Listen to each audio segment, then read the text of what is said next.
Okay sir. మళ్ళీ మనం professional లైఫ్‌లోకొచ్చామంటే, so ఇందాక మనం చెప్పినట్టుగా దీనికి సంబంధించి అంటే కొన్ని రకాల పినైల్ క్యాన్సర్స్ వచ్చే విధంగా ఉంది అనే అంటా ఉంటారు. అసలు ఏ టైప్ ఆఫ్ క్యాన్సర్ వచ్చే అవకాశం ఉంది సార్? ఇది సర్కంసిషన్ చేయించుకోకపోతే?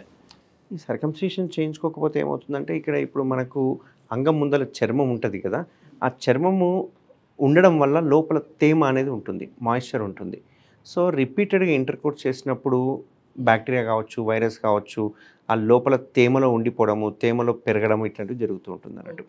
దీని అంతేకాకుండా మనకు లోపల ఉండే స్కిన్ చాలా థిన్‌గా ఉంటుంది. చాలా సెన్సిటివ్‌గా ఉంటుంది.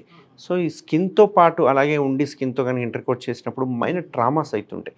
చిన్న చిన్నగా కట్ అవ్వడము, లేకుంటే గీసుకుపోవడం లాంటివి అయితుంటాయి. దీనివల్ల ఏమైతదంటే పార్ట్నర్‌కు ఉన్న ఇన్ఫెక్షన్స్ ఏదైనా ఉంటే గనక, అది వైరస్ గానీ, బ్యాక్టీరియా గానీ అవి మనకొచ్చే అవకాశాలుంటాయి. ఓకే. దీనివల్ల ఏమవుతుంది అంటే కొన్ని రకాల వైరస్‌లు ఏవైతే ఉంటాయో, ముఖ్యంగా ఇందులో చెప్పుకోదగ్గది ఏంటంటే HPV virus, human papilloma virus అంటారు.